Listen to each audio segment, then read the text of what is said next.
Mitra bisnis, kalau saya ditanya oleh teman-teman saya, Pak, kalau saya mau beli satu buku aja untuk belajar bisnis, buku apa yang Bapak sarankan? Saya sudah baca ratusan buku, menurut saya kalau saat ini adalah buku yang harus Anda beli. Buku ini disebut Business Model Generation. Kanvasnya disebut Business Model Canvas, dan buku ini sekarang menjadi begitu populer sehingga menjadi bagian dari mata kuliah di MBA program, di S1 program, ataupun di S2 program untuk bisnis. Buku ini dipakai untuk bagaimana Anda merencanakan bisnis Anda ke depan, memperbaiki bisnis Anda sekarang, dan memaksimalkan upaya dalam bisnis Anda. Di dalam buku ini, pada intinya, kalau saya akan singkatkan di dalam satu cerita pendek sekitar 5-10 menit ini, maka bisnis model Canvas itu menjelaskan adalah 9 elemen yang berada di dalam di dalam bisnis kita, 9 elemen yang berada di dalam bisnis kita. Saya akan coba jelaskan dengan sebuah contoh yang sederhana dan menarik. Misalkan, Anda punya bisnis jualan rujak, ya, dan Anda punya rujak ini sudah punya 3 outlet, gitu. Satu di mall, satu di toko asli Anda, satu di pinggir jalan. Dan Anda ingin memfranchise-kan rujak Anda, Lalu bagaimana Anda melihat bisnis proses yang berikutnya? Maka saya akan menjelaskan tentang bisnis model Canvas dari konsep rujak itu, ya. Jadi kita lihat dulu. Awalnya bisnis Anda adalah rujak. Siapa segmen Anda? Jadi sini adalah segmen customer Anda. Segmen customer Anda itu adalah orang yang suka rujak, ya. Lalu segmen orang Anda adalah siapa lagi? Orang yang punya kebiasaan untuk kuliner misalkan, ya. Lalu apalagi? Mungkin segmen Anda adalah anak-anak muda yang suka nongkrong, anak muda misalkan ini, ya. Termasuk orang tua juga, anak muda nongkrong misalkan. Nah, kalau Anda lihat kenapa mereka mau rujak Anda, ya. Value apa yang ada di sana? Value yang pertama enak, ya, rujak Anda enak. Value yang kedua mungkin karena rujak Anda cukup mahal, rujak Anda bersih gitu. Jadi tidak membuat orang menjadi murus-murus kalau makan, bersih, ya. Lalu apalagi yang membuat rujak Anda menjadi terkenal? Mungkin selain enak, bersih, buahnya segar gitu, ya. Ini buahnya segar.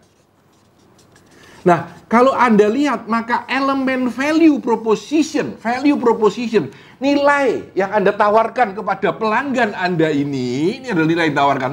Nah, ini memahami bagaimana pelanggan Anda suka dengan rujak Anda. Ya. Kalau Anda lihat komunikasi Anda dengan pelanggan Anda apa? Misalkan melalui internet Anda punya Facebook, ya. Lalu Anda punya IG, ya. Lalu Anda mulai memakai WA Group, ya, untuk mempromosikan rujak Anda. Ini misalkan, jadi ini relationship. Sedangkan jualan Anda di mana? Ada 3 tadi saya bilang, ya. Di original store, lalu di mall, dan satu di outlet pinggir jalan.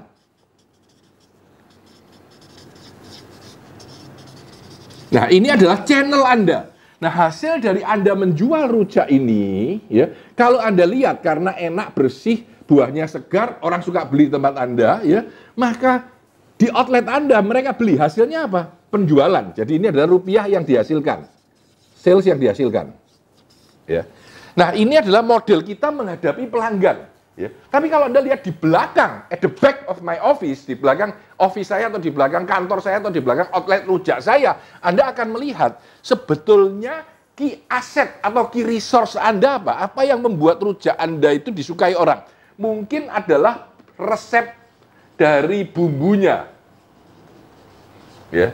Mungkin adalah ini adalah apa yang Anda miliki, ya. Ini resep keturunan yang Anda pakai secara berpengalaman dalam rujak proses itu. Lalu mungkin ada HRD-nya, human resource-nya, orang-orang yang ahli di dalam hal rujak itu, ya. Jadi mungkin ibu Anda jagoan membuat rujak, Anda jagoan memasarkan, dan seterusnya, ya. Lalu mungkin adalah aset-aset physical asset,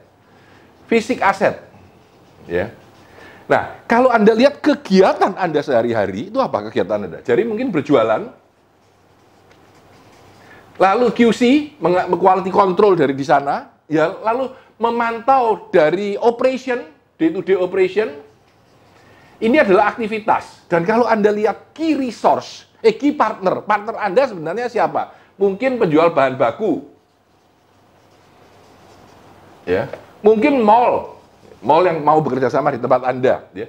Mungkin di sini adalah bahan baku mall, mungkin Anda memakai jasa-jasa kurier yang mengirimkan barang atau apa, misalkan ini ya. Nah, kalau Anda lihat dari kegiatan Anda di sini, tentu ada cost-nya, biaya yang Anda keluarkan. Di sini berapa rupiah yang Anda keluarkan. Nah, ini melihat bisnis rujak Anda dari atas, dari helikopter view. Ini adalah elemen-elemen yang mempengaruhi bisnis Anda. Ya. Nah, sekarang Anda mau masuk dunia franchise.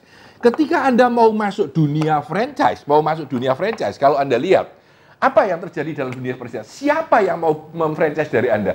Mungkin pengusaha baru, ya, baru. Mungkin dia baru pulang dari luar negeri, pengen punya pengalaman berbisnis, menjadi entrepreneur. Ya. Nah, ketika dia mau memfranchise produk Anda, value apa yang Anda tawarkan ke dia? Ya. Dia mungkin tidak terlalu peduli apakah enak atau bersih. Yang penting apa? Modal kecil, mudah operation, jadi operation rujaknya mudah, saket dan lain-lain. Ya. Selain modal kecil, mudah operation, profit banyak, jadi profit bagus. Ya. Kalau Anda lihat sekarang, sebenarnya kalau Anda punya segmen customer dari perusahaan rujak Anda, dan ini adalah para orang yang memfranchise perusahaan Anda, maka inilah value dia, ini yang dia inginkan. Jadi dia tidak menginginkan bersih, buah segar, dan enak. Yang dia inginkan adalah modalnya kecil, mudah operation, dan profitnya banyak. Atau cepat profitnya. Ya. Nah, kalau Anda lihat seperti ini, relationship apa yang bisa Anda lakukan untuk menjangkau orang-orang ini? Mungkin majalah franchise. Ya. Mungkin berita-berita di radio. Jadi Anda tulis bahwa itu adalah bagian. Ini adalah komunikasi Anda antara value yang Anda tawarkan untuk masuk ke sini. Nah, channelnya apa? Mungkin pada saat pameran. Jadi mungkin pameran franchise atau one on one. Jadi one on one ini berarti mereka datang ke tempat Anda untuk melakukan. Nah, hasil dari penjualan franchise ini, jadi kalau Anda melakukan franchise, apa yang dihasilkan uangnya? Ya, mungkin adalah franchise fee. Ya, franchise fee awal, ataupun bagian dari profit, percentage of profit, bisa aja begitu ya. Nah, penghasilan Anda ini di dalam bisnis yang sama persis, yaitu rujak Anda, berbasis pada pemikiran bahwa Anda akan memfranchise-kan. Jadi kalau Anda lihat sekarang bisnis rujak Anda punya dua customer segmen. Yang pertama customer segmen orang yang beli rujak, yang kedua adalah segmen customer orang yang akan memfranchise bisnis Anda. Ya. Nah, untuk hal yang merah ini, kegiatannya beda. Key activity Anda apa? Resource Anda apa? Nah, di sini Anda harus memprotek hak cipta terhadap brand Anda. Ya. Lalu terhadap resep-resep Anda. Lalu operation Anda. Ya. Jadi ini adalah hal-hal yang berkaitan the asset Anda terhadap memfranchise. Operationnya bagaimana? Mungkin training. Ya. Lalu mungkin juga QC, pengawasan. Jadi ghost customer. Ya. Nah, key resource Anda, siapa key partner Anda? Jadi kalau ini adalah operation, ini adalah resource sumber daya, maka key partner Anda siapa? Mungkin franchise konsultan. Ya, ini partner Anda yang baru untuk melakukan franchise bisnis Anda. Dan di struktur Anda ada tambahan biaya-biaya yang berkaitan dengan franchise itu, mulai dari pajak, operation, dan lain-lain. Nah, saya ingin memberikan contoh pemahaman bagaimana kita melihat bisnis kita, yaitu perusahaan rujak tadi, kalau kita mau memfranchise-kan kepada orang lain dengan menggunakan apa yang disebut dengan business model generation. Business model generation ini memberikan wacana kepada kita, ya, bagaimana bisnis kita bergerak, bagaimana kita melihat bisnis kita secara keseluruhan, lalu bagaimana bila kita ingin melakukan inovasi, pengembangan, ya. Di depan, kalau Anda lihat di depan sini, di depan ini, ya, disebut dengan customer intimasi. Bagaimana keintiman kita dengan customer. Di tengah produk yang kita tawarkan ini disebut product leadership, kepemimpinan produk Anda. Produk Anda hebat atau tidak. Di belakang yang sini ini disebut operational excellence. Jadi operational excellence, bagaimana operasi dari bisnis kita menjadi hebat untuk menghasilkan profit. Saya ngambil sebuah contoh sebagai penutup ya, kalau Anda ingin melihat bisnis Anda. Misalkan Anda adalah sebuah teater musik, katakanlah Anda adalah band musik ya. Anda bikin acara band yang hebat. Nah, kalau Anda lihat, ini adalah value yang Anda. Lalu, siapa pelanggan Anda? Mungkin anak muda. Ya. Anak muda yang suka dengan musik. Ya, di depan, ke depan, menghadap ke depan ke sana. Ya, ini pelanggan Anda. Ini value Anda sebagai band yang hebat dan cocok untuk anak muda. Di situ adalah pelanggan Anda yang hobi musik. Lalu komunikasi Anda dengan ini hubungannya bagaimana? Oh, di radio, di TV, di majalah, di IG, di sosial media, ini komunikasi. Lalu transaksional, ya, channel di mana? Jualan tiket di tiket box, ya. Online penjualan tiket ya, di sini. Penghasilan apa? Oh, acara band itu, ya. Mungkin penjualan CD atau lagu di sana. Kalau Anda lihat ke sana.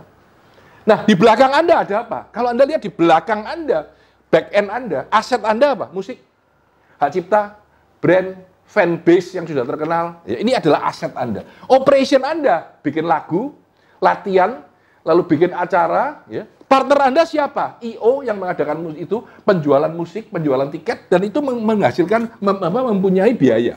Jadi kalau Anda lihat, ini keuntungan atau penjualan dipotong oleh biaya, menghasilkan keuntungan. Nah, melihat band musik, melihat rujak, melihat bisnis operation service Anda, melihat pabrik Anda, dapat Anda lakukan dengan melihat 9 elemen ini, yang sebenarnya sekarang mulai sangat populer dan dipakai di banyak institusi pelatihan ataupun pola berpikir kita ataupun konsultan dengan menggunakan apa yang disebut dengan bisnis model canvas dari buku yang disebut Business Model Generation. Jadi teman-teman sekalian, kalau Anda ingin beli satu buku aja untuk berbisnis memulai, belilah buku Business Model Generation yang sudah diterjemahkan juga di dalam bahasa Indonesia untuk melihat kembali sebenarnya elemen penting apa dalam bisnis Anda dan bagaimana kita mampu memaksimalkan bisnis kita.